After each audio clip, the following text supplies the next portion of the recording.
Nature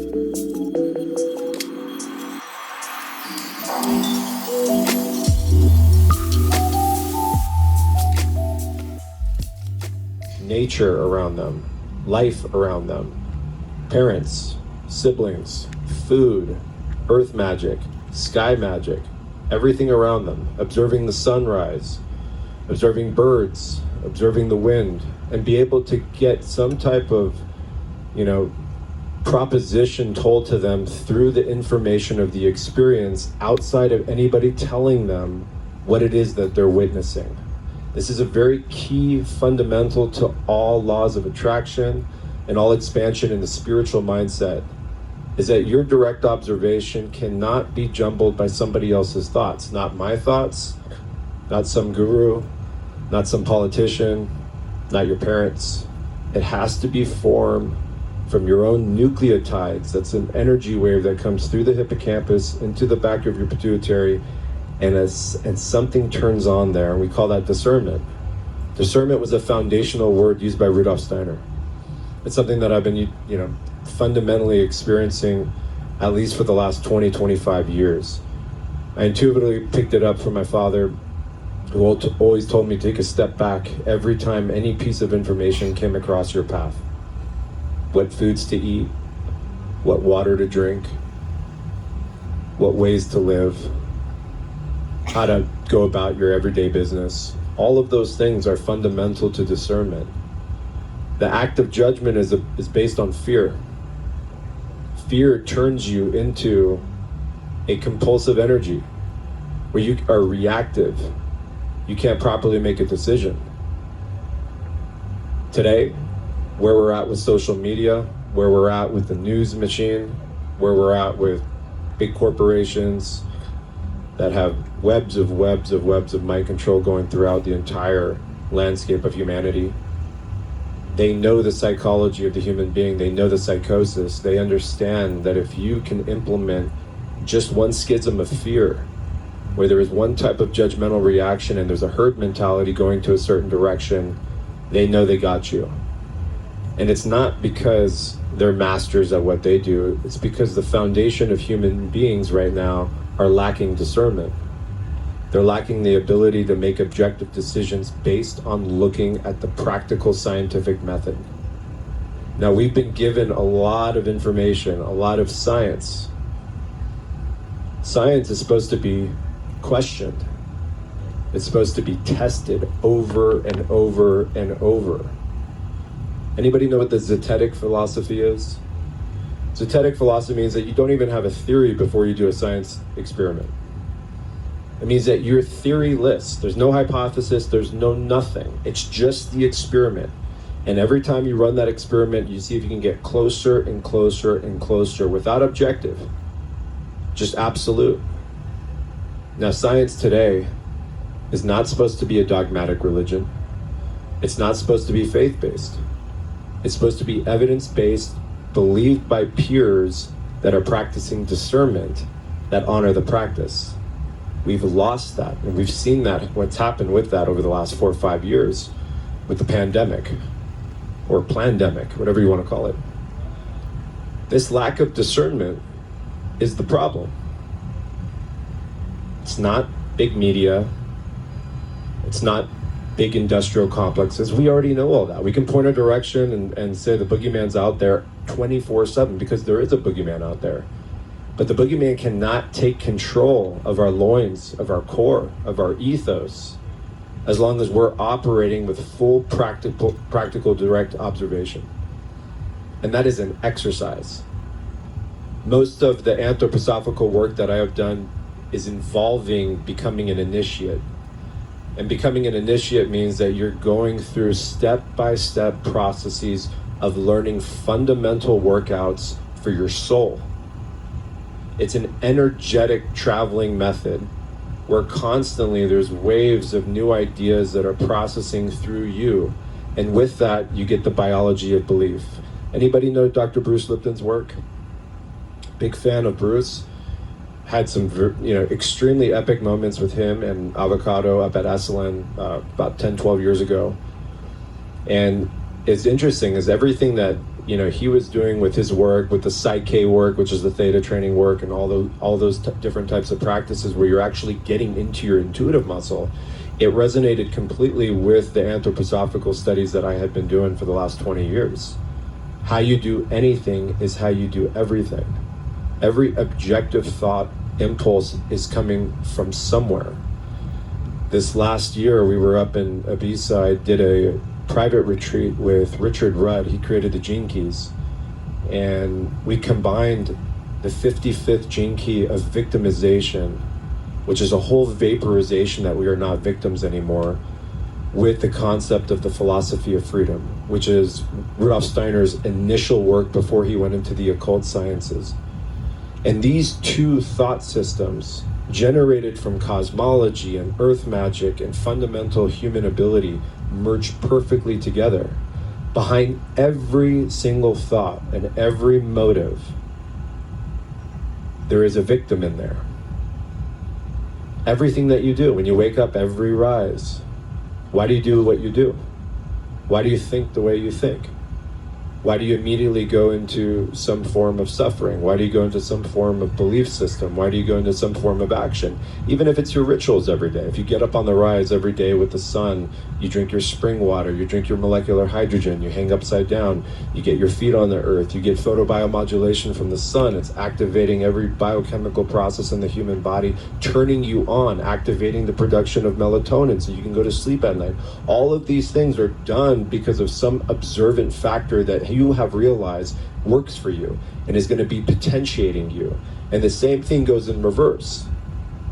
There are people that seem to get into the same type of relationship every single cycle. Have you guys heard of that? It's some type of karmic loop. Whether it's a pain that they had with, a sibling or a parent, they're getting into the same relationship over and over and over. It's not fate. It's not because it's manifest destiny or it's some type of cosmic law. It's just a lack of being able to see yourself and fundamentally get to the discipline of expanding out of that pain trap.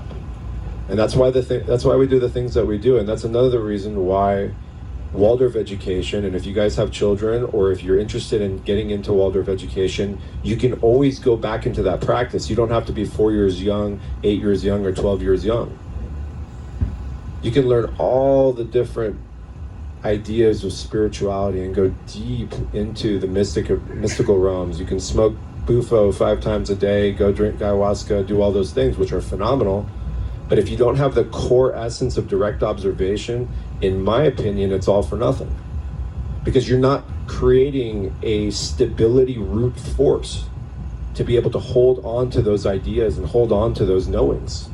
You'll just constantly be up in the ethereal realm chasing. Rudolf Steiner calls that the luciferic impulse. Anybody familiar with Rudolf Steiner's cosmology? It's a trilogy. We have 2 impulsed beings, tempters, if you will. It started with Lucifer, 3,000 years before Christ, incarnating in the East. Lucifer is the bearer of light. It's not a slithering demon coming from underground pulling you into hell. That's an Abrahamic belief system. Lucifer tempts you that you're special, that you're all powerful, that you matter, that you are direct connected to God, that everyone must hear your voice, that without the luciferic impulse, you're just matter. Lucifer tells us that in order to be able to have comprehensive expansion in this life, you have to be outside of your body. You have to drift into the ethereal, into the hyperspace. You have to connect with things that don't resonate with the earth body. The luciferic impulse predominantly was running in the 4th, 5th post-Atlantean epoch. We're talking about 2,000-3,000 years before the Christ timeline and all the way up into the 12th, 13th century. And that was the predominant impulse. I think you guys have read about some of the ancient Vedics and understand the Babas and understand that even the body was deemed to be a place of suffering. it was looked at as a place of darkness and evil. The body was considered to be, the one stop for infections and disease and devils and demons. It wasn't until the 12th, 13th, 14th century that energy started to shift, and all of a sudden the Renaissance period started to come, and then human fortitude started to evolve, and then the sciences came. And that's where the impulse of Ahriman came on board. Steiner uses Ahriman, which was a demon from the ancient Zoroastrian faith. Anybody know who Zoroaster is? This is 5,000 years before Christ. This is the ancient Persian monotheism faith. Most of the Abrahamic religions and faith systems, from the Vedics to Christianity, Judaism, Islam, is stemmed from Zoroastrianism. Zoroastrianism is a very, very powerful ritual magic that, if you have the time and you have the fortitude, I highly recommend investing yourself into that energy field.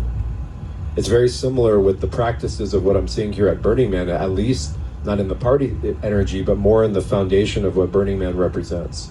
The burning of the I, the burning of the man, coming outside of the body and realizing that I'm not Chervin, I'm not this person, I'm not that person, I'm not the founder of Symbiotica, I'm not this, I'm not my son, I'm not this, I'm actually one with all. That's a connection with the fire and the magic of the earth. And so Ahriman was the deceiver that you have a soul. Ahriman shows up as government, scientism, which is the new form science religion, technocratic state, vaccines, medical mafia, drugs, opiates especially. Anything that confuses the mind and body, that tells you that there's no soul. Do you guys believe you have a soul in your body? Yeah! Do you ever try to comprehend what that even means? Just the sheer value of there's a soul in this avatar? Are we in a holographic realm? What does holographic even mean? Does that mean that we're just a projection of our impulse? There's light waves and energies that are refracting around us that are creating images, and we feel that these are actual physical manifestations, but at the end of the day, it's just information coded. When you look at the human body and you understand that we're an electrical being before we're a chemical being, that all things in the human body, from health and wellness, are all running on an electrical current. Your heart, your brain, most of your internal organs all run on a mitochondrial bandwidth. Without that electric voltage, that polarity between acid and alkaline, you wouldn't exist. You wouldn't be able to receive information. Right now, you guys can see me, I can see you because of wave pattern recognition. Photobiomodulation light is bouncing off the crystals in my skin, we just call it skin, and it's hitting your retina, and I'm showing up in your brain. That's happening in 0.003 seconds in real time. We're like literally living in a movie reel 24/7. That's why what we see, what we hear, what we smell, all of those things, what we feel, are so powerful to our psyche, to our soul, to our phenomenon, to our life's journey. That's why some people can't watch, dark shit, because that stuff's sticky into their body. It sticks into their bone marrow. It sticks into every single cell in their body. Ahriman is the deceiver that you have a soul. Rudolf Steiner in 1917 predicted 100 years later, so we're talking about 2017, that we would be fully entering the age of Ahriman, and that he was incarnating in the 21st century in physical form. And that we would have 20 years from 2017. So roughly 2037, 2040. 20 years to shake the ahrimanic deception. AI. He called it AI. If we don't do that in 20 years, we enter something called the 8th sphere. 8th sphere is a complete dystopian world. no connection to God, no connection to spirit, no connection to our elders. Look what we're doing right now in this world. One of the main things that keeps me up at night sometimes I wake up in the middle of the night crying, thinking about my grandparents, my great-grandparents, is the way we're treating our elderly.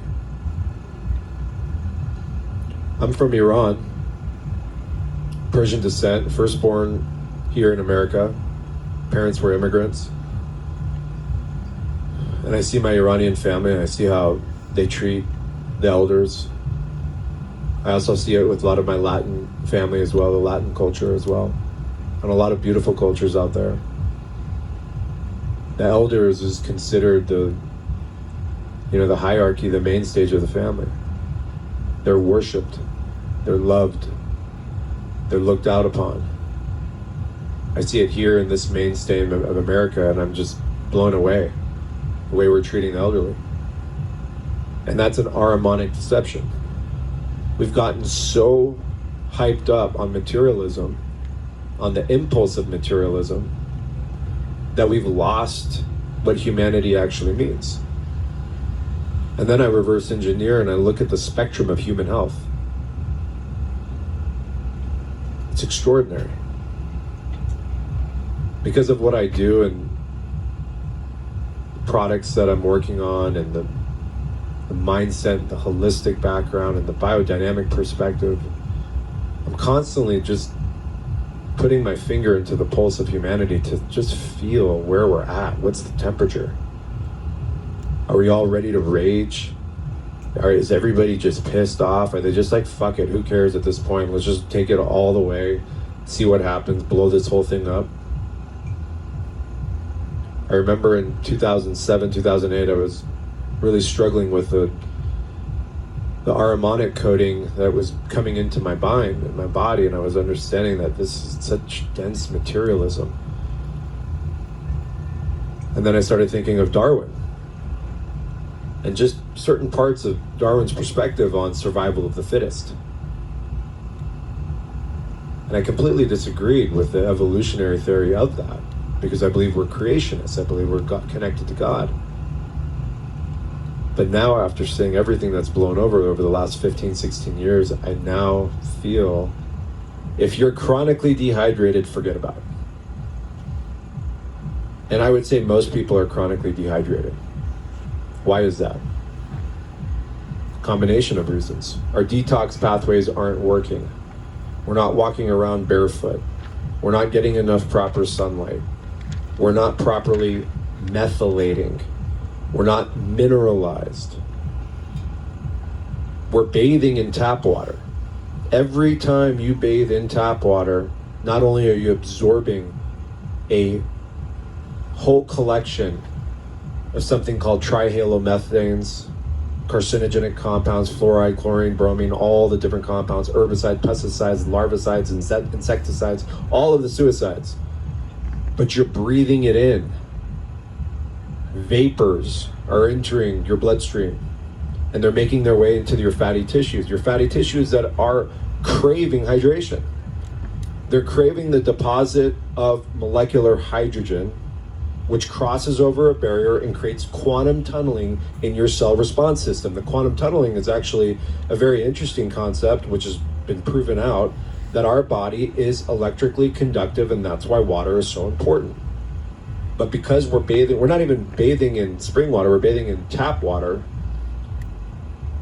and most of the water is heavy. Anybody know what deuterium is? Deuterium is heavy isotope water. It's a radioactive isotope. It means it has 2 neutrons versus 1 neutron. So that water looks like hydrogen water, looks like water, it mimics water, tastes like water, it's clear like water, but it's heavy water. And deuterium is oxidizing us at the DNA level, at the subcellular level. This is why, we do things like molecular hydrogen, why we use methylene blue, why we use other certain compounds like high reduced glutathione.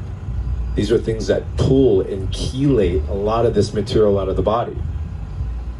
So I'm throwing all these things out your way. What are the foundations? Let's get into some of the foundations so you can pick up some of this and use it for your everyday life. I don't want this to get over your head. I don't want this to sound confusing, and I don't want this to be doom and gloom. I want this to be very practical. Invest in a shower filter, family. Get a 12-stage system in your home. If it's not feasible to get a 12-stage system in your home, at least get a shower filter. There's some high-quality shower filters online. I highly recommend you do that immediately. That's one of the first things you should do that will immediately have an overall umbrella effect on your health. From there, become a spring water hunter. Hunt for spring water. What a concept. Like, our innate human response as human beings is to go after and find fucking water. What are we doing? I learned that at an early age. We were running around Iceland, going around Peru, all over Mexico, all over the Pacific Northwest. God, I love the Pacific Northwest. They really fucked that place up. Chasing spring water is your God-given right. Every time I'm at a spring, I'm looking at how beautiful everything is around it. Think of your favorite spring. Isn't everything around it beautifying? You have perfect shapes, there's patterns, there's Fibonacci sequence, there's spirals, there's beauty all around it. Why is that? Because spring water is cyclical. It's running in a current. There's a vibratory field around that, and it makes everything beautifying. Think of the opposite. Drive down the 405 around Long Beach and you get to that refinery. That's ahrimanic. Everything in that area is destroyed, dilapidated, disgusting. It's all running downwards. It's inverting. It's looking the opposite of anything that's directional as a human nature pattern or any standard pattern. Hunt spring water. Find it. There's a website called findaspring.org. You can find the closest spring water to you. Anybody know why spring water is the chosen water? Anybody have any idea? Someone? It's oxygenated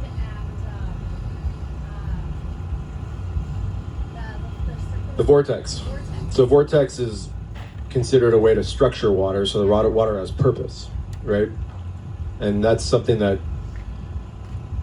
Dr. Victor Schauberger first came across in the early 1900s. He was the warden of the forest in Austria, and so was his dad, so was his grandfather. He's the one that understood, vortex energy and understand that water has an implosionary energy, which is the opposite of force. It's nature's response to force.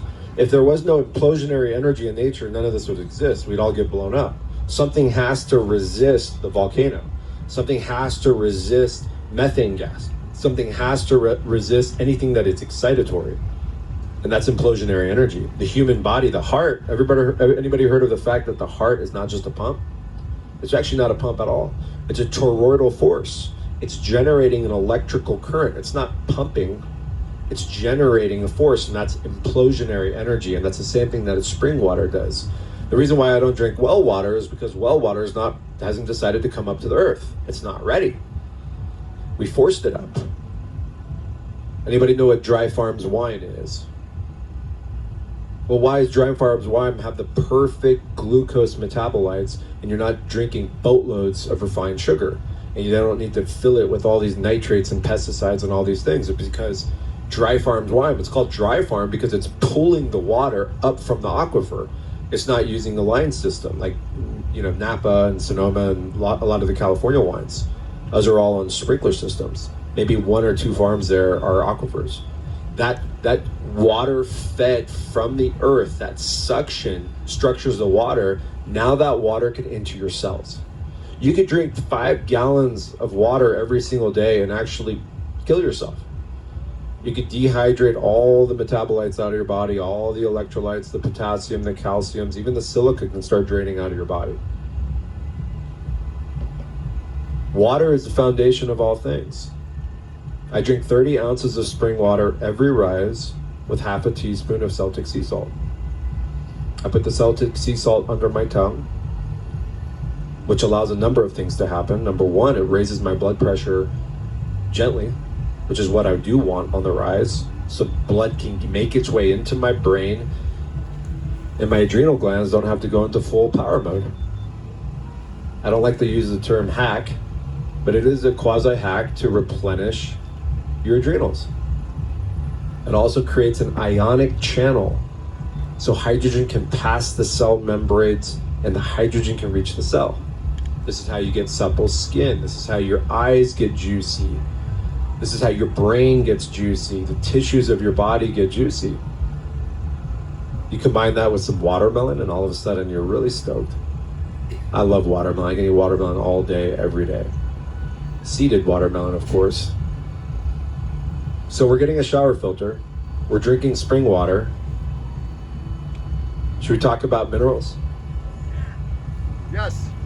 Okay. What's your favorite mineral? Magnesium. Why? Because it's used in 300 enzymatic processes throughout the body, and 7 out of 10 Americans are deficient in it. Okay, so 300 enzymatic processes throughout the body. So what that means is essentially magnesium is a cofactor. It's a coenzyme. It antagonizes and it pushes and it drives and it stops things and it pushes things. Why is that? Anybody curious? You hear the word magnesium. What it magnetize? Milk of magnesia. But all these minerals, I don't care if it's magnesium, I don't care if it's copper, which copper is freaking insane, silver, gold, even the strange ones like iridium and all these other things. Each one of these elements on the periodic table have something called a subatomic charge. It has an energy signature. And this energy signature, our body pings directly to it like some kind of satellite. Like we're getting some message from some coding system. That's why mercury has a specific subatomic charge. Mercury in the body wants to do one thing. It wants to separate communication. It is literally the antithesis of magnesium. The reason why magnesium may become so prevalent in society today is because, yes, we are deficient in it. But magnesium is the communicator. Calcium crosses energy throughout ions in the cells. Magnesium is what tells the body what to do. It's how the nervous system communicates. So without magnesium, your body isn't communicating. Everyone thinks magnesium, oh, it's good for sleep. Come on, let's go deeper than that. The reason why people think magnesium is good for sleep because all of a sudden your nervous system can start communicating, and now you're getting a rush of hormones that are relaxing the thyroid, relaxing the hypothalamus, and now you're going into a calm state. Isn't it a little bit more valuable when you can understand what the things are doing versus just hearing some guy talk about it? That shit goes out one ear. It's just like cramming for a test in 7th grade on some bullshit project. 2 days later, you forget it all. Fuck that. Let's fucking learn. Let's dig in. Let's go deeper. Let's go into the interstitial area of the body, the marrow, the juice. I hate the fucking bullshit influencers on social media. Look at me with my green juice. Fuck you. It despises me. It makes me sick. It's worse than the materialists. At least the materialists know who they are. But the fake spiritual guru fucking crap, excuse my French, it drives me insane. And I'm saying this from the person who started Symbiotica. We are the largest growing brand in the world right now. I'm pretty proud of that. And it's built on this energy, this electricity, this voltage, this care, this giving a fuck about yourself and giving a fuck about the next person. We care. The reason why magnesium is so valuable because it allows your body to remember how to do its job. We're not supposed to be drinking and eating magnesium supplements. We were supposed to get it from the foods that we eat. We're supposed to get it from the chocolate that we grow. We grow a lot of epic cacao on the North Shore of Kauai. Cacao has theobromine in it. Theobromine attracts magnesium in, like sucks it out of the soil. And then you eat the cacao nut and all of a sudden you're juiced up on theobromine, which is similar like caffeine, but not as intrusive. And you get the magnesium overtones. Now you're in electrical cellular communication and you're tapping into genius you haven't even thought about. Think about how much stored information is within your cosmic being. It's not just spiritual lingo. That's luciferic. We can just do spiritual lingo all day long, and you got to tap into your DNA and process all the information and, Akashic field. Yes, fuck yeah, let's do that. But let's understand the physical aspect of how that will work. Because if you're just doing that, you become the Buddha. You disintegrate. You turn into obesity. You forget about the body. You forget about those things. Let's find balance, and that is between the ahrimanic and luciferic impulse is the Christ impulse. Christ incarnated to show us balance, to bring in both physical and ethereal. Christ shows us that we can love the body and love the soul. Every time I learn about a new aspect of health or physiology or newfound science or ancient hermetic codes or ancient principles, I am feeling the Christ within me. I'm feeling this eternal love, and I want to share that love, which is a Christ energy. You don't just do it for thyself, you do it for thy neighbor. It's part of the commandments. It all goes back to this prism of how you do anything is how you do everything, and what your why is. If your why is you want to be recognized as the smartest person, you're going to become an intellectual. And you're going to be able to recite things and regurgitate things, and you're going to be looked upon and received as someone with higher level of intelligence, and you're going to want to be admired for that. But what good is that going to do you? Nothing. If you're just speaking from a stage of a psychedelic journey, and I'm sure all of us have experienced that for ourselves and for people in the community that have had one explosive experience, and all of a sudden they're the savior of the tribe, and they're connecting to God, and now they're downloading all this psychic phenomenon, which is beautiful in ways, but that can get outside of the body, and they can lose themselves. And all of a sudden not pay attention to the body, and not pay attention to their rituals every day, and not pay attention to their work and relationships, and all of a sudden they disintegrate. You can't count on them, you can't trust them. Then they go into a self-loathing pattern, and they have a wild experience. Do you guys see that? I've seen it. I've seen it in the community since day one, since I was a little kid. You got to understand, I was a fly on the wall when David Avocado Wolf was becoming the world authority on raw food. Do you know how many fucking hippies that brought into my home?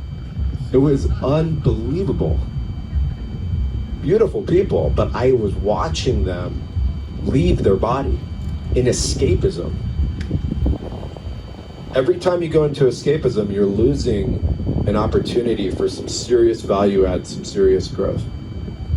And that's why I'm so big on the practical alignments of everyday rituals. Building momentum just takes shaving a few things every single day.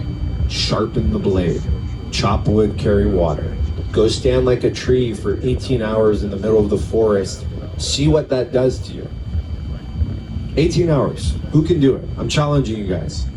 Find somewhere in the wilderness, turn your fucking phone off, and stand like a tree for 18 hours. Don't ask me why 18. My brother Paul Chek taught me that. 18 hours alone. No movement. That might change your life. Maybe you cut Netflix out of your life. Maybe you stop drinking black coffee every single fucking day because you care about your thyroid, and you care about your liver, and you care about the lining of your gut. Maybe your epithelial layer is important to you, and you're not going to drink black coffee every single day. Maybe you're going to stop drinking homogenized milk, and you're going to go look for raw milk somewhere, or raw dairy. Maybe you're going to learn a little bit about Weston A. Price and what Activator X is, and vitamin K2, and both MK7 and MK4 forms, because you realize you want to get free-floating calcium out of your blood and into your bones, and that might be one of the most important things you do for your life to avoid a lot of issues like osteoporosis and arteriosclerotic disease, which is a leading killer right now in the world. Maybe you want to get at least 15,000 steps in every single day, and you want to get inverted, and you want to jump on a rebounder, and you want to hang upside down, and maybe you want to start sprinting 3 days a week and do the Norwegian 4x4 because you value your life and you understand the physiology of these types of hormetic principles and the value it's going to bring to your world, what it's going to do to your brain, what it's going to do to your heart, what it's going to do to your reproductive systems, what it's going to do to your vital force, what it's going to do to your sleep. Everyone goes, Chervin, how do I get better sleep? Well, I need to understand your life first. I'm not going to give you our magnesium L-threonate supplement, our sleep tonic, give you some GABA, a little bit of, ionic foot bath. No, we got to understand your discrepancies. How are you living every day? Are you getting up with the sun every rise? Are you allowing the sun to touch your full body before 9 a.m.? Do you know how important it is to get sunlight in your eyes? Does anybody know? Raise your hand. These are key fundamentals, and if you skip them, you're loathing your soul. Because we all intuitively know this. You don't have to have a degree, you don't need to be a PhD, you don't need to be a master in any of these things. It's common sense. We are not supposed to be living in artificial boxes with artificial temperature. We're supposed to be out there spearing our food, climbing, growing our own fucking food. This is why the Waldorf method brought in biodynamic perspective. Anybody know what biodynamic perspective is, or biodynamic farming is?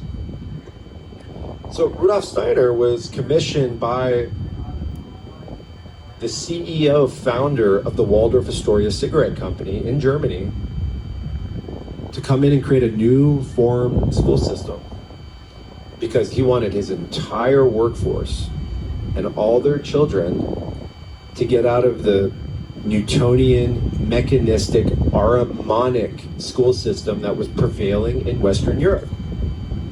He said, I want this level of thinking, this Marxist thinking, this fucking reductionist thinking to go away. We don't want to create other robots. We want to create expanded thought leaders that were guided by their intuitive soul. So Steiner went out in the woods, and with his clairvoyance, this is right after the time he wrote the fifth gospel. Oh my God. Don't get me started on the fifth gospel. He clairvoyantly tapped into how children should be nurtured. And one of those foundations was through biodynamic farming. Biodynamic farming, yes, produces the best food in the world. No comparison. Combining the earth elements, the crystal elements, the herbal elements, the cow, the sacred four-stomach cow in the middle of the farm, producing that black alchemy, that humic and fulvic acid, which, by the way, I feel really cool saying this, but I've sold the most shilajit on earth today. And that is some kind of karmic journey for me, because I learned about shilajit through biodynamic farming, because they would bury the bullhorns with manure right when fall struck. And those bullhorns would sit 6 feet into the earth, and upon spring they'd dig them up. All that manure would turn into fulvic black magic. Then they would take that material and spray it all over the germinating farms on the waxing of the moon, as the forces of the moon wave would come in and help the farm, along with many other magical experiences. Now imagine your child, 3 years young, is out in the biodynamic farm, in a closed loop system, no help from the outside. Closed loop means nothing's coming from the outside, everything is self-contained. Everything is evolving and dying and creating, and bacteria are spreading and information is spreading, because it's all enclosed. And your 3 years young child starts understanding that cultivation and how much work it takes to create food. Compare that child with a child that has been getting food service brought to their house from some app and has no idea where food comes from. I'm not even talking about the quality of food and the generation of the body and the physiology. I'm talking about the empathy that is not developed.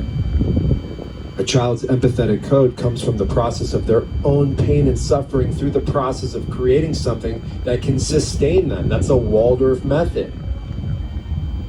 You don't learn something or earn something to be revered. You learn and earn something to be connected and survive with that connection. That's why biodynamics was so powerful to me at such an early age, because I realized that it was not me making the best food on earth. It was me making the best version of myself.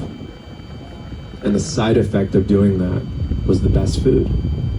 Just like the side effect of practicing self-love is a healthy body. Just why the practice of self-love means beautiful aesthetics. This world, this matrix we find ourselves, this Western world, is a veneer. We are living in a veneer right now, and I'm not talking about you directly. I'm just talking about the generalization of our world right now. How do we fucking hide the rotting disease? As Val would say, the root canals, rotting necrosis, creating cytokine storms, inflaming the body, triggering every inflammatory response in the body.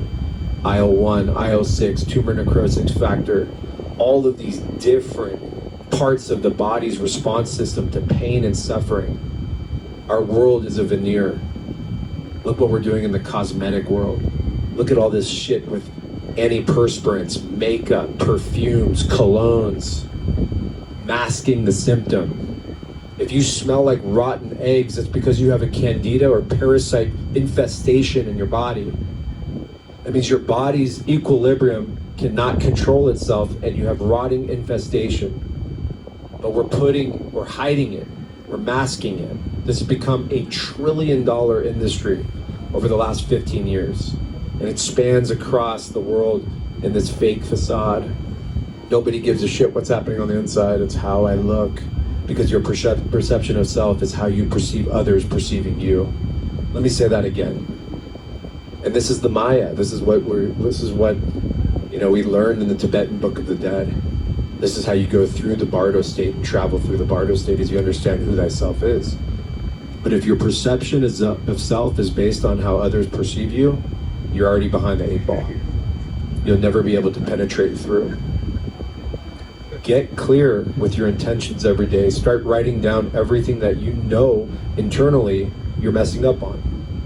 Start sharpening up your blade. Have more impact on your momentum.